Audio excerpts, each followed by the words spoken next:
Regina Simmons, how are you? Good. Thank you so much for being here. I see you on your social, and more importantly, some of my agents, your restaurants are their favorite. Oh, so awesome. thank you so much for being here. Thanks for inviting me. And what a success your restaurant has become, and I see it more of a culture thing too because you're very involved with the community.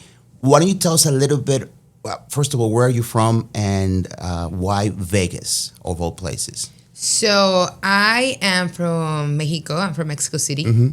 My parents just brought me here, so that's why I'm here. They decided they immigrated, and then they love. My dad loved Vegas. Yeah. He saw a great opportunity at that time to buy houses, fix them, and all that. So that was his original goal. And then we just followed my parents and we started going to school. We started working in restaurants very young. Okay. So I started working at restaurants when I was 17. Where were you working? So I was a Firefly. You were a Firefly at 17. That's a very popular restaurant here in Vegas. I work every position with them. So I did like hostessing, serving, bastards, bartending. Like I learned every position with them.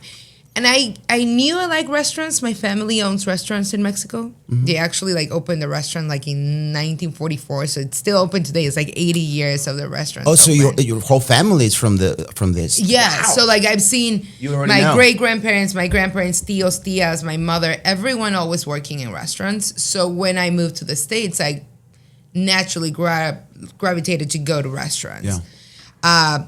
But I just loved it, and I just took notes and I asked questions. I've always been very curious and very hyper with my personality. So while I was working with them, I helped them build their banquets and catering department. I helped them open multiple locations. So while I was doing that, I just took notes and an experience when I then just realized look, I can't do this on my own.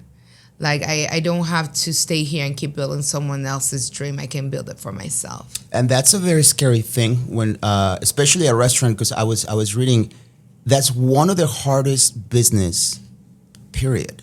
I mean, the failing rate of a restaurant, correct me if I'm wrong, but I think it's in the 90%. It's insane. It's like if your restaurant makes it. It's gambling, literally. It's a gamble. It's a gamble. Everything has to do with it. You have all of this background in the restaurant business.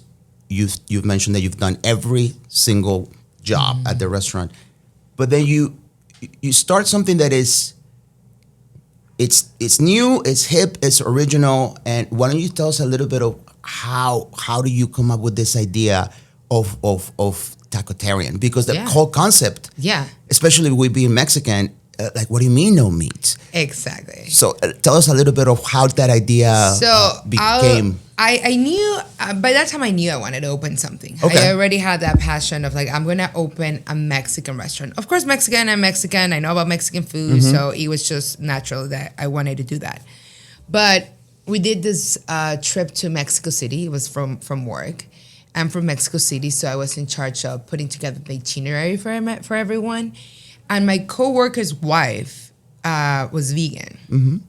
And I was like, oh my God, this girl's gonna starve. She's not gonna eat anything. She's so screwed. Starve.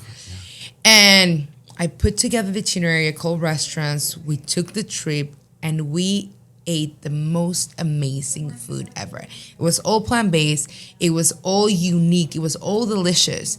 And that's when it clicked. I was like, I have to do this. I can do something so special that it's just completely different than just Mexican food. Because a lot of people think, well, Mexican food is just traditionally this way. But there's a lot of communities in Mexico, they don't have the privilege to eat meat.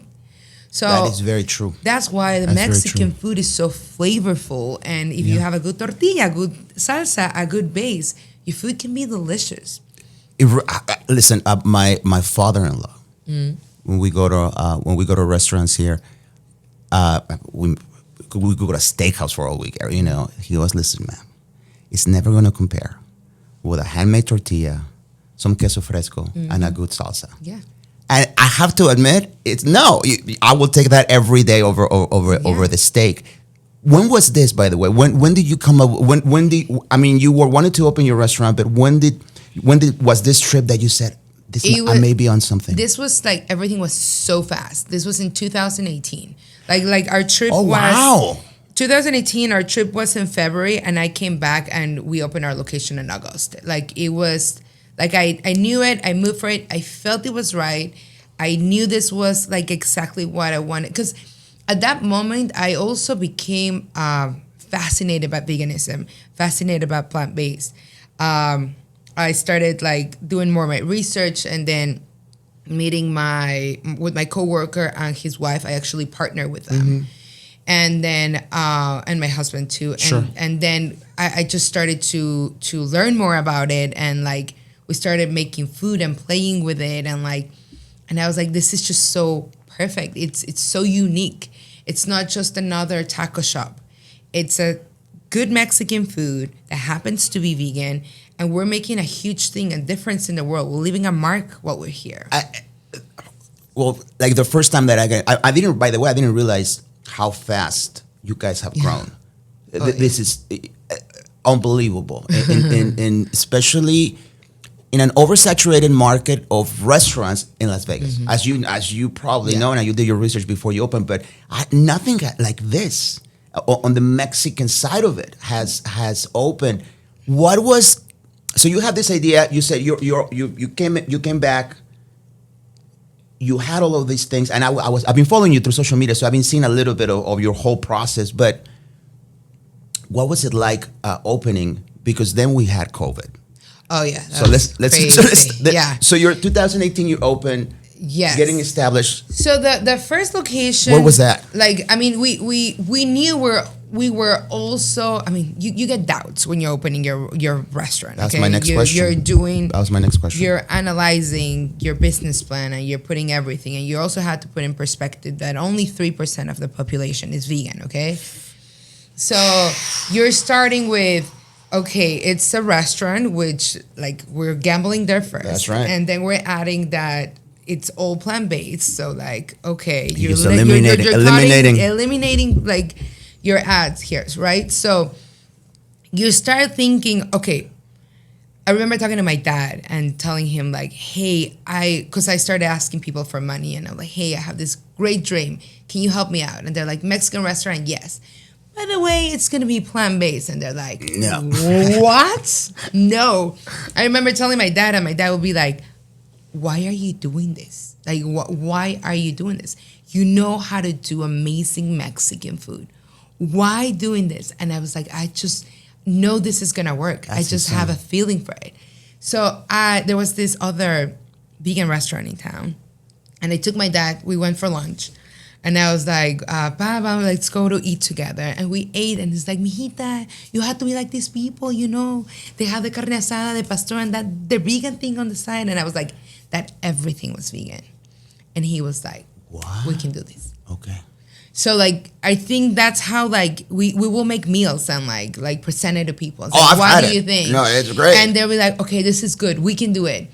And it took us a minute to convince people. And, you know, culturally, Mexicans, we eat our carnitas and pastor and birria and everything. 100%. It's like we show love with food.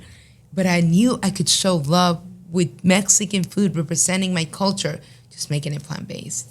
So I picked a very small location, knowing that if it doesn't work, I can take a job tomorrow and continue my life. Let's dive a little bit into that, because see, that was a very smart approach. And when you were first growing, you didn't want to overextend yourself. Mm-hmm. So you said, let's try this, and if it doesn't work out, I mean, we tried it. Where was the first location at? Where was that? It was our Fort Apache location. It's like 1,500 square foot. Like it was little. Like it was a second gen. So it was great because like our investment wasn't that big. Talk to me in regards to the first week of opening. Like, did you advertise this place? Did you try to sell the concept to other people? What was the first week like? So we kind of tease people a little bit. We will take pictures of our food, and we open an Instagram and we'll just post it. And the vegan community got nuts. like bananas,ly crazy. They were so excited that someone was opening a Mexican restaurant in our community that the day that we opened our first store, we had lines. Like our store was so busy for months. People will travel from the strip to come and see us at a tiny little spot in a neighborhood in Summerlin. Yeah. Like, and it was a unique concept. And that's another thing that helped us. We were not selling just Mexican tacos. I understand. We were selling plant-based Mexican tacos. So even if you were not vegan, you were curious. It's like, what is that? What is that? I'm going to go and try it. Everybody's talking about this thing. Let me go and try this food. So that really, marketing-wise, helped us a little bit too. So social media came into play It was social media. I mean, Vegas is a tiny community. It is. So we've worked in restaurants for years. It was 15 years to working in this industry. So we all just tell friends and family to the friends and family. And like people supported us left and right. Like people showed up for us. But we also make sure they came back. And that's another thing people don't understand about restaurants. People think, oh, as far as they come in, you got them. It's like my dad will always tell me, you got to convince every single person that comes in to come back. Because that's how you make money, when they come over and over, right? So we were serving delicious Mexican food, and we convinced every customer to come back. So still, like today, 70% of our customers are not vegan.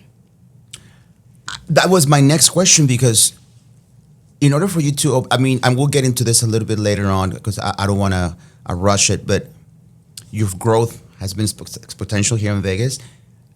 I can't believe there's that many vegans, but they're not. They're not.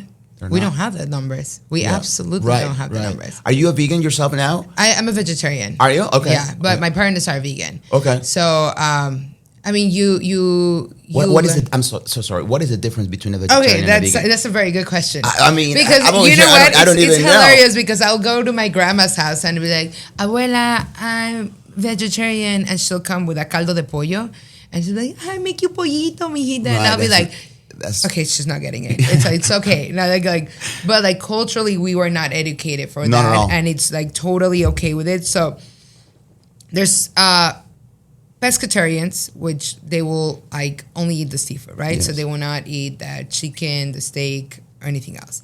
Then the vegetarians would eat eggs or dairy, cheese, like all that.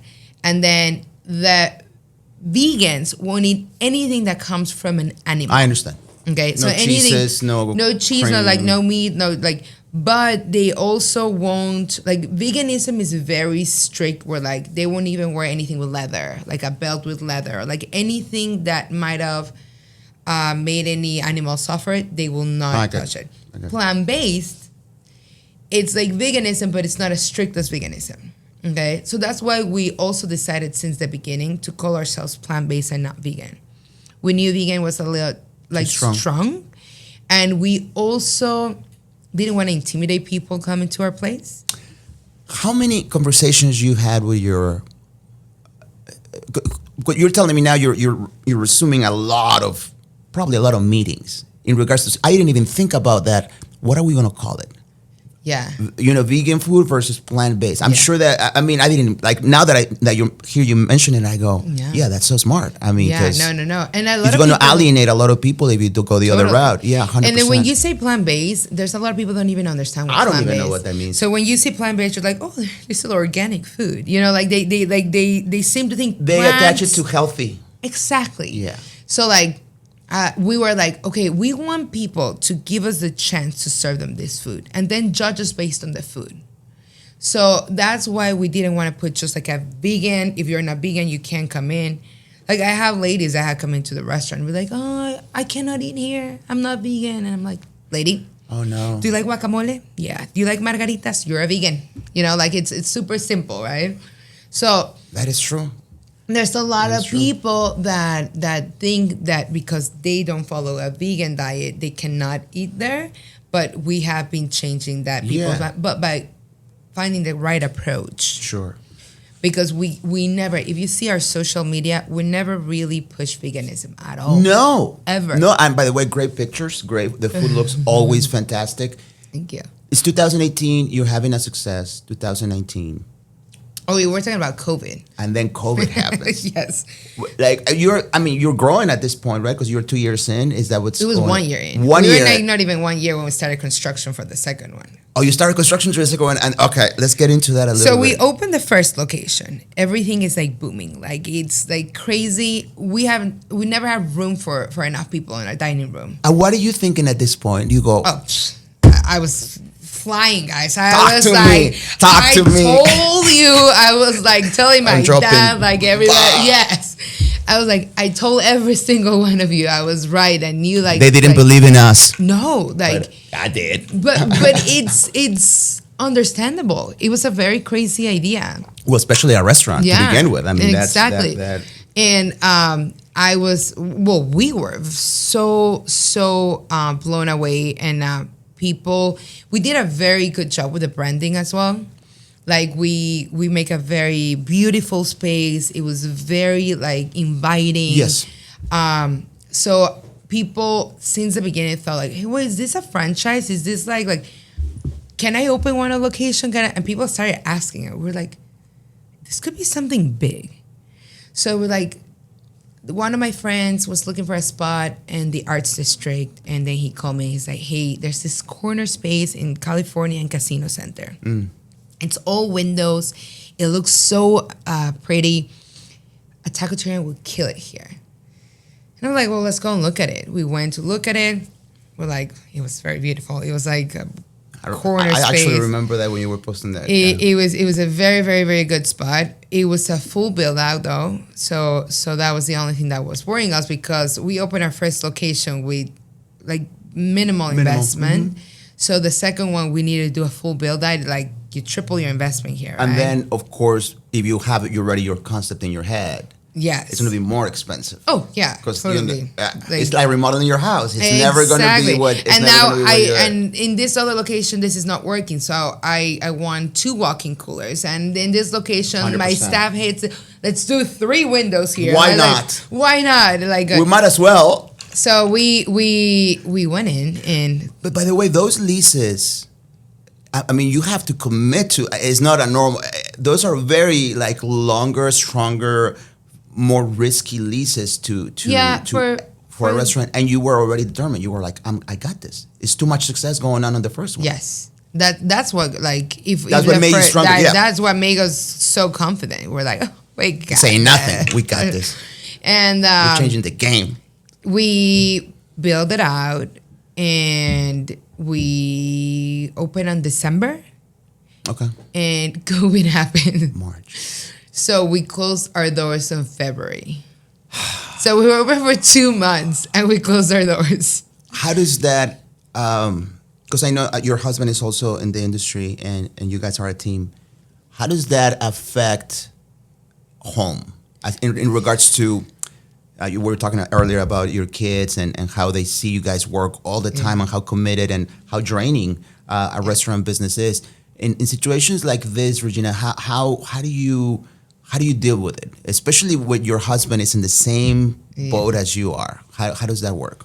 So I am extremely, maybe too much of I'm always positive. I'm like, nothing will happen. Like I've always been like, there's no problems, there's just solutions. Whenever it comes to us, we'll figure it out. Like, so I'm very good at blocking and just like go with the flow.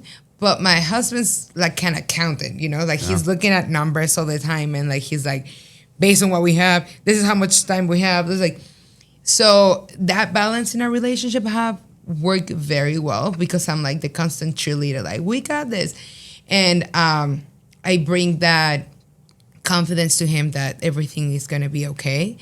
COVID was petrifying for everyone. Yeah. It was not just about business. It was about surviving at that moment. It was very scary. So I think my priority at that moment, knowing that, landlords were working with us, the government was working with us, like everybody was really working with us. It became more like taking care of our staff, making sure their families have food, making sure we reopen our doors in a safe way. And basically like getting creative and trying to figure out how are we going to make money now? If you cannot open your doors and you just open a restaurant, how are you going to make money? That's the whole name of the game. Yeah. So it was just sitting down and just be like, okay, let's get creative. Instead of bringing people to us, maybe we had to get to them, right? We started making meals that people will make at home. We start making margarita to go in like jugs so people could drink at home. Building kits. We're just starting Get the ball creative rolling. and being again in communities, social media. How long were you closed when you were during? Not that much. Like we were like closed for 2 months. 2 months, 3 months. Yeah. So really, for some of the people closed longer. Yeah. We were like, okay, we're just gonna open with to goes. We'll set up like a table with like your 6 foot distance, like for everyone. Nobody can touch you. You know, with your mask, you come out like an astronaut, and we just open again, and then we just started selling like that. During these times, was there ever a moment where you questioned the move? Oh, yes. Yeah. Yeah. You're always gonna question what you're doing. Yeah. But it's about your attitude and just be like, there is a purpose. There is a reason for everything. We just gotta keep moving. That's a positive way of thinking all the time, by the way. Yeah, That and is like easier said than done. It is hard. Yeah. But you gotta keep moving and just believe that something has to work. And if it doesn't work, I also I always tell this to my kids and people are starting their businesses. It's like, if it doesn't work, it's not the end of the world. Okay, like you're still alive, you still have strength, you still have like the means. So if this doesn't work, there's plan B, there's plan C. You can always move forward and figure it out. That's very important. It's to have super that outlook. important. That's very important to have that Yeah, outlook, because if you overcommit to something, which is, it doesn't have to define you. Mm-hmm. Right? You just move on. I mean, as a business owner, you have to move on. You have to go to the next business if it doesn't work out. Doesn't mean it hurts. Like you're gonna be hurt, obviously. Like losing money is horrible. It's such a horrible It's frustrating. It's like it definitely is. We all have lost something or money or anything that really, really hurt us. It really does. But in order to move forward in life, you have to let it go and just move forward and figure out. So, yeah, there's no problems. It's just solutions. Keep moving. You know, in such a competitive market in today's environment, how do you stay competitive? You mentioned that you during the COVID times you decided, you know what, let's do a building kit. Yeah. Let's sell that. What part of your day now as you're still an operator? I see you. You're cutting fruit. You're doing vegetables. You're doing everything still. Yeah. Even today, how many restaurants do you guys have now? And we'll get into that a little bit later, but so that people can get an idea. So we have five Tacotarians in Las Vegas. Yes. I have one Tacotarian in San Diego. We also have Good Morning Kitchen. We have a retail line, which is all our barbacoa and birria shelf stable for retail stores. And we run our commissaries that basically create the food for all our stores. You're everywhere. Yeah. You're consistently working. Tell us what a day for Regina looks like on a Monday. Let's talk about it on a Monday. Mondays are the worst because everybody's. Well, that's why I said Monday. That's why I said Monday. You know what? Like, I am very good and kind of like creating a schedule for all my locations. We're always available for our teams, through messaging or phone, right? Like 24/7, you're available for them. But the first step for us was to create a good team. Yeah. From the owners, which were 4 people, which we all have a department in the company. It started there, like just making sure, you know what, you're very good at marketing, you take care of that. You're very good like at purchasing and kitchen. You're good in the front of the house, and you're good at like money and all the numbers, and you stay here. So it started from there, building your base for your company, and then from there, building teams with managers that represent you, your culture, your brand, and what you want the rest of the staff to feel, and the representation of Tacotarian, right? So finding the right people in your locations. And then when you find your staff, something that have worked for us is taking care of your staff. Yeah. I think I don't think about my staff as just like my workers that I come and just pay or write a paycheck for them. these people, a lot of them have been with me since I opened my first store. We've been open for 7 years, you know? So it is very important for me that I take care of them, that I treat them well with respect, and you know your people, you know? Like, these people are helping you be successful. Sure. They're helping your brand grow. So they are part of your success. So I think that is something that have worked for us, is making sure that we have a great teamwork. Great culture. And it have helped us grow faster. 1,000%. How important, and you kind of just said it, but how important is culture? Even for your branding and everything, everything seems to be very synergetic. Yeah. That's not by mistake, I assume. No, it's the most important thing in a restaurant. Yeah. Like, culture is everything. Yeah. Like, it's from your staff, from, you know, like in Mexico we say, si cocinas con amor, sabe rico. 100%. Like, if you just cook with love, your food is gonna taste good. 100%. So if your staff It's not happy. is not happy, your customers are gonna taste it. So you gotta make sure your staff is happy, you are happy, and then people will taste it and they will come back. What has allowed you to scale so successfully? You mentioned that you have a very strong team. You delegate for the stronger, you know, whatever their stronger things are. But 6 restaurants in 8 years, it's tremendous. Yeah. And now you have retail too that you're doing. And then we talked about a little bit earlier that now you're going to franchise. Yeah. Was that ever your initial thought when you started? When you went to Mexico and you had that vegetarian quesadilla or whatever you had, was that in your mind? It was not then. I think it was when I opened the first location, and I started getting all this interest from people saying like, "Oh my God, I want to open one. Oh my God, I want to open one." That's when I started thinking like, this could work. Like, the worry that I always had is like, when you open a new restaurant, there's so much work and involved in opening a restaurant. Like, from people just think you just open your doors, but there's like, from building plans, making sure architecturally everything makes sense for your team, and you know, for building permits, health department, fire. Like, there's so many things involved in opening a restaurant that I always thought that if we franchise, we can have people with the same passion and work ethic that will come in, and they'll build this dream with you. So you can give them the base of what they're supposed to do, but they will represent it for you. Because we were only 4 people. And, you know, first location, okay, second, all right. Third one, you start feeling it. Of course. So, like, I mean, we do have 6 Tacotarians, but we also have the breakfast concept, and like we have kids, and we have, you know, like, it's a lot of work. You guys are not messing around at all. So it got to the point where we're like, okay, we need to bring more people, and franchising was the best way to bring people that have the passion and the love for the brand.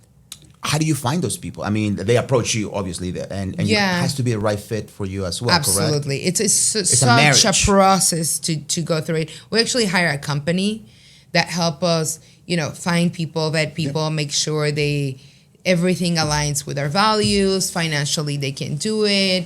The location where they want to do it, it's somewhere we want to open. And then they bring the people in.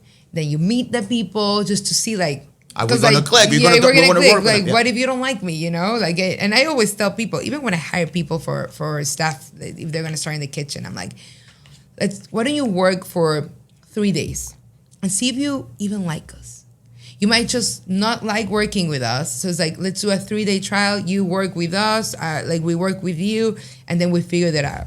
So it's kind of like similar. They come in, you meet each other, you kind of hear what their visions are, like what their values are, like what they do, like they have kids and all these things, and then you determine if it's a good fit for the brand.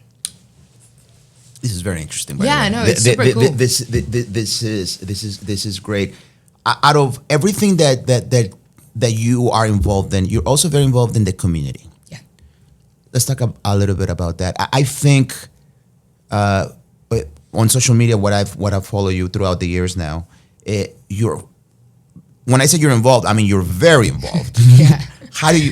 Why, and how do you, because you're so busy. Talk to us about that. I think when you're busy, like say for instance with me, like as far as you create a good schedule for yourself and you control everything, I think you can do a lot of things.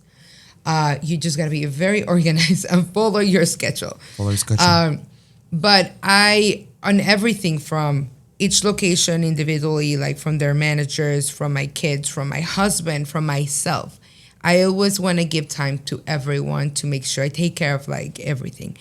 But the community, the same way we were talking earlier about how important it is for the brand for us to be part of the community, it's also important for us, if we're doing okay, to give back to the community. 100%. So I'm Mexican, so naturally working with the Mexican embassy or the Mexican consulate, it just has been like, that's the first place that I knocked the door and I was like, hey, what can I do today to help you guys? And they've been a great partner with me because we've always find ways to help the community with food or help with like, doing speeches for ladies. Like the Mexican consulate does so many good programs for our community that, you just got to be present and see what you can do. Maybe you can donate 1 hour of your day. Maybe you can do a lot more hours. But I think like if everyone could just say like, okay, every month I'm going to give this to my community, our communities like will go up. Like we will give better opportunities to our kids. Yeah. So I'm just that's natural for me. That is great. I mean, you mentioned that you grew up in a restaurant environment your whole life, your whole career. Let's talk about a little bit about that. Yeah. What was it like growing up in the restaurant business? Because as I'm sure your kids are going through that now, with you and your husband being in the restaurant business, you and your sister, I don't know if you have more siblings. No, just two.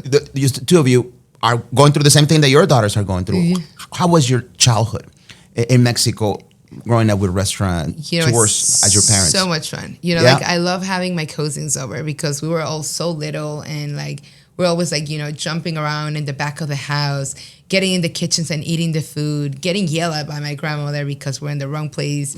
Like, it was just so much fun. Like, all our memories are just so beautiful. Yeah. But something that you don't realize when you're little, that you're learning.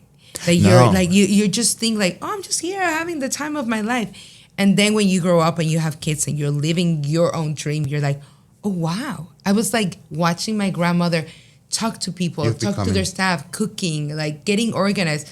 I remember our Christmas in Mexico were just like this massive things with like, you're Mexican, so you meet a new uncle every Christmas. So new cousins, you know what I'm saying? So like there's always hundreds of people and like it's such a loving environment that when I moved to the States, I think every person that comes to the United States crave that. You're like, oh my God. Especially the holidays. Yeah. There's such difference. You want to bring as much as you can and recreate from Mexico. So, and I don't realize what that's when I'm doing it, but I try to do that a lot at work with my people. Like I throw these crazy Christmas parties for them. And someone has a birthday in the kitchen, I will come with a cake and like we try to feel people special and at home. Yeah. But that is because of my family and growing in that environment and growing around all these people always being so Mexican. What does your husband say? Because he's not Mexican. No. Let's just say, how does he fit into this? I mean, does he speak Spanish now? He does speak a little Spanish. Yeah. He understands it perfectly. Yeah. You can. My mom would not even make an effort to speak English. Okay? My mom would come in and say, "Hola, mijito, ¿cómo estás? Déjame te digo, me pasas." And I'm like, Mom, slow word. Come on, just give him a chance. But I think how's that been for you? You know what? I consider him half Mexican now. Yeah. Because we force him. Yeah.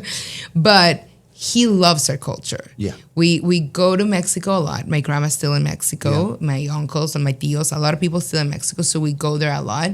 So he has fallen in love with this culture of ours and how loving everything is.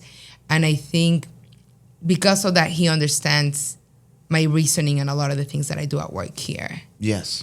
And I don't know, I think he loves it. He wants to retire in Mexico, so hey, he's loving it. I think he's doing okay. Yeah. I think he's doing okay. If you were to give advice to an entrepreneur today, Regina, that wants to open a restaurant, what would a piece of it? I know it's such a broad question, but Yeah. what would a piece of advice be to somebody in that situation that is probably going to be watching this? It probably has an idea like you had, which is it's great, by the way, such a great idea and such a great story to hear. What would be an advice for that person that is watching this, that is thinking about opening a restaurant? Yeah. What would you say to them? I would say just start by putting your thoughts together, right? Like first, if you believe, go for it. If you believe in it, go for it. But also prepare yourself. I have this notebook where I will always write down my ideas, names for the restaurant, menus. I remember like I will make little floor plans of my kitchen and how I will draw it. And I kept it because it's so cool that this dream of years of me coloring and writing became a reality. Yes. So I think that if you just have an idea, just write it down, believe in it, manifest it, because it will come to you. But also make sure you surround yourself with the right people. And surround yourself with people. I think community is very important. Like sign yourself to, like an event or like where you can meet other people. You never know who you're meeting. You might be meeting the person who could be your mentor, who could like help you out. So get yourself out there because no one's gonna come to your door. You have to go out and look for it. And get ready to work a lot.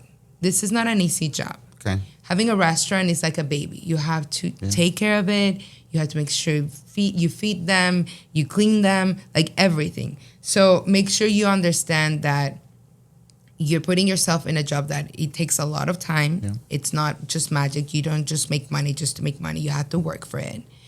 And then, so surround yourself with the right people, build your dream correctly, putting everything together, making sure that you analyze that, what are you serving? A lot of times I tell people, just because you like your food doesn't mean everyone's going to like your food. True. So something that you can do is that you can do to a farmer's market. You can do, there's so many events in Vegas where you can sign up and bring your food.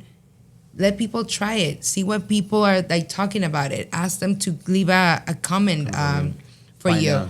So just test what you're selling before you go big and like go all out. You mentioned mentorship. Mm-hmm. Have you had somebody that mentored you before, while you were doing this or before, that kind of gave you some kind of direction in opening up a business?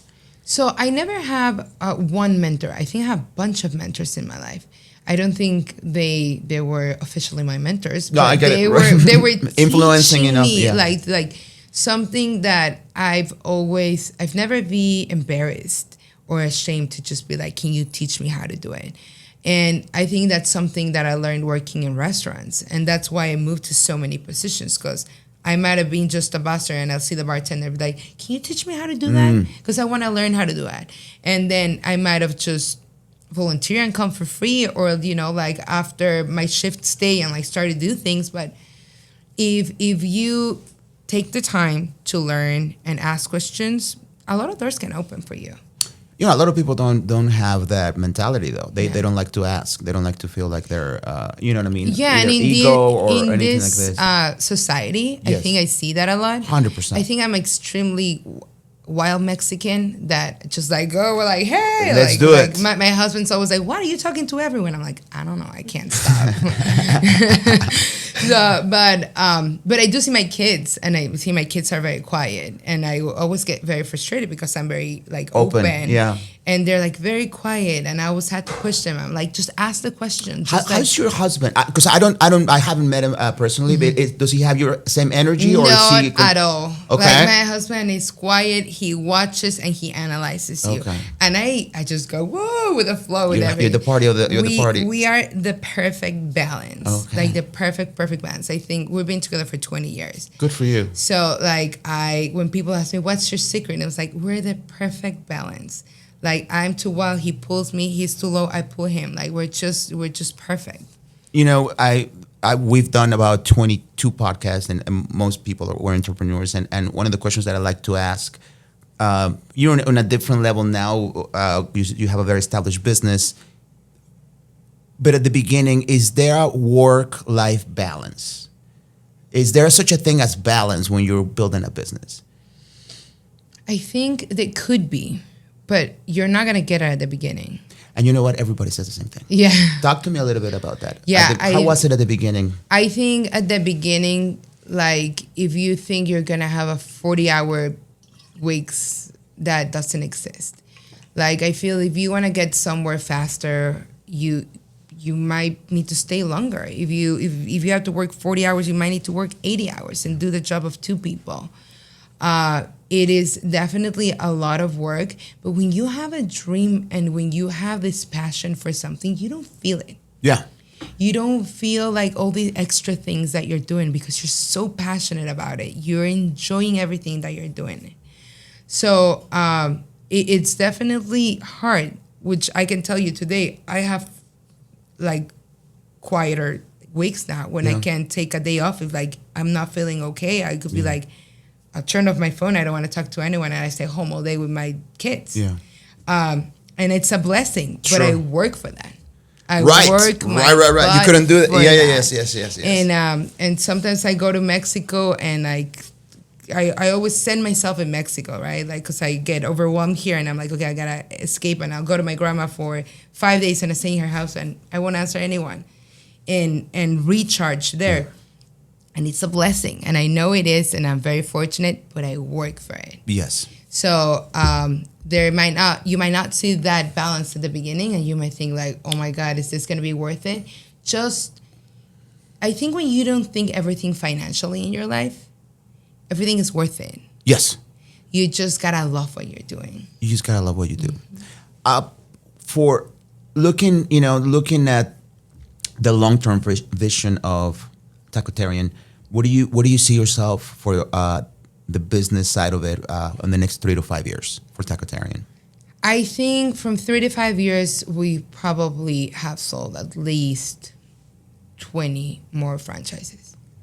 So wow. I think we're gonna grow fast. Yes. I think we want to do it very quiet and smart at the beginning, just so we can learn that it's something new that we have not done. So we want to pick the correct people and make the transition or that process very, very good for them, so we can learn exactly how we're gonna do it for everyone else.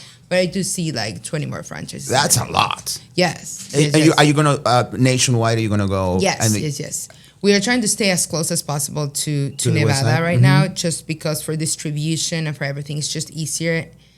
A lot of times when you're expanding, it's easier for brands that, if you run out of steak in your restaurant, you can go to Smith's and buy a piece of steak. I make my own steak. So you're the distributor of that as well. Exactly. And you have that. That's another side of the business that you also have to attend to. So like we have to strategize locations to make sure that the expansion guarantees that our product will get to them. Isn't that I know they're not a franchise, but isn't that kind of the thing that limits the growth, like per se, like In-N-Out, because of the kind of meat that they use? They can only open in certain places. Exactly. So it's going to be the same for you. It's pretty similar in Keep that the quality at the level, because that's the name of the game. Absolutely. Okay. And it also, when you strategize your distribution and you producing for them, you also help them with food costs, with labor costs, with a lot of costs, and that makes them more successful.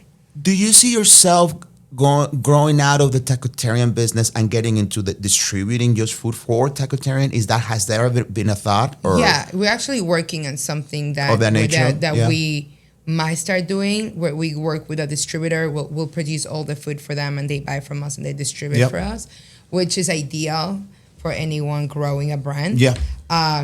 It is just a process. It's a type of kitchen it's an FDA kitchen that I've not done, but it excites me to just build it and learn how to do it. So yeah, I'm very excited for that project. And I mean, you guys are definitely exploiting the whole brand. Yeah. Which is great. I mean, that's what you're supposed to do with your brand. You're going everywhere. You also mentioned that you have some retail. Yes. Like, tell me, not only are you opening up restaurants, but now you you start thinking about going into retail? How did that conversation go, and what was that like? So for the retail part, so we mentioned that we make our proteins. So we make a carne asada, pastor, birria, barbacoa, and gabacho. So like those are the 5 brands the 5 proteins that we make in house. Mm-hmm. And people always ask us, "Can I buy it? Can I buy it? Can I buy it?" And we're like, "Let's just make it for them so they can take it." And then we found this place in Mexico that uses this technology. It's a like basically they put your food in little pouches that could be shelf stable. Yeah. So you can have your food outside for a whole year, sure. And you don't need refrigeration. So that was Game crazy changer. for us because we can be in shelves. We don't have to be in refrigerators in the stores. It could be very visual. We can have it in our stores on display. So it took us like a year to figure out the recipe because it's so interesting to do the retail because when they put their food at a certain temperature, certain ingredients either they get eliminated or they multiply. So let's say my recipe has 2 chiles. Perfect. Yes. It has to be perfect. So you have to go there, you make a recipe, and they do the process. You wait 2 weeks. They give you the results. You try them. It's like, oh, no, too spicy. We're going to go down 2 chiles. And then you make the recipe again. Like, it's insane. Do you do that still? No. So once they get it down, you create your recipe. And then once you create your recipe, we now work with this factory in Mexico, and then they produce it, and we import it and sell it here. I mean, good luck trying to make my mama's pozole. You know what I'm saying? Yeah. I mean, that's going to be crazy. Well, let me tell you, for the holidays, we serve this amazing pozole. So I want to send you a pozole for your mom. Let me tell you something. By the way, guys, I am very close to Tacotarian right here. It's across the street from me, and I've had it, and it's phenomenal. It's phenomenal. If you weren't in the restaurant business, Regina, what would you be doing? I think I would have been great, something in the community. Yeah. I think I am good with, engaging and helping people and creating systems and all that. I think I would have done something good like that. Or I think I would have been a very good lawyer. I would hire you. I am so stubborn. I'd be like, I got you. Yeah. Did you ever think about that when you were, or was a restaurant, the whole thing?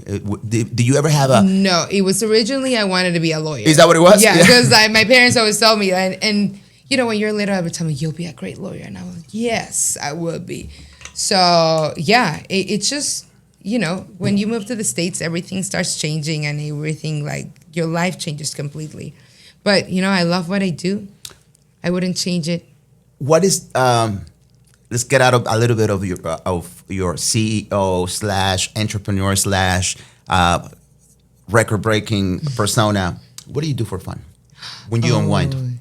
So, I travel a lot. Yeah. So, like, I go a lot to Mexico with my family, and I like to hang out with my kids a lot. Yeah. We do, like, a lot of little trips to, California. We'll be like, hey, we need to get out of here. Let's go to Universal Studios, and we'll just go for a whole weekend.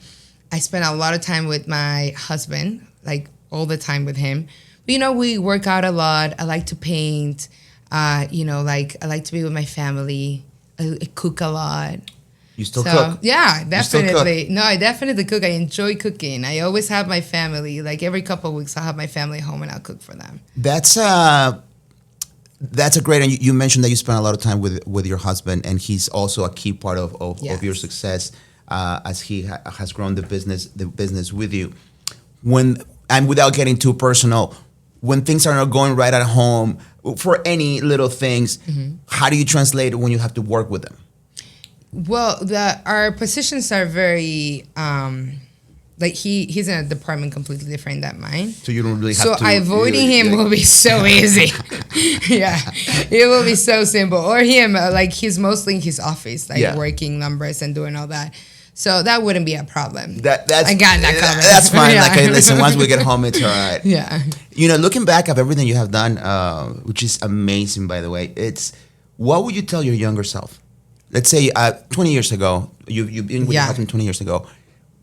What would you tell yourself 20 years ago when you first started doing all of this? I really, really think I would be like, girl, you got this. You don't have to be so strict, so hard on yourself. Like, don't overthink it. Just go for it. I feel like I could have started this way sooner. Yeah. I overthink it, and I was like thinking and thinking and thinking. Everything happens for a reason, and I needed to learn something to get where I was. But yeah, I think like a lot of times, especially I have 2 girls, I have 2 teenagers, and I always tell them, be kind to yourself. Like, talk to you, like you very talk important. to yourself like the most, right? You're listening to yourself all day long. So Self-doubt is very strong too. just be kind to yourself. So I think if I was 17, I would be like, girl, be nicer. Don't be too hard on yourself. Yes, definitely. That makes total sense. Regina, I want to thank you for being here. You are amazing energy, and we learned so much. Tell us the locations of Tacotarian so people know. Where are they? So we have 5 in Las Vegas. So in Las Vegas, we have 1 in Summerlin, 1 in Henderson, 1 in Blue Diamond, 1 in the Arts District, and 1 inside the Miracle Mile at the Planet Hollywood. So that one's the newest one that we opened in March. Okay. And then we have 1 in San Diego at North Park. Okay. So there's 6 locations. Well, guys, I'll make sure to tag Tacotarian. If you guys haven't been to this place, it's coming from a true Mexican. It's definitely delicious. And thank you so much for your time. I really appreciate it. No, thanks for having me. I really appreciate it. You. Thank you so much.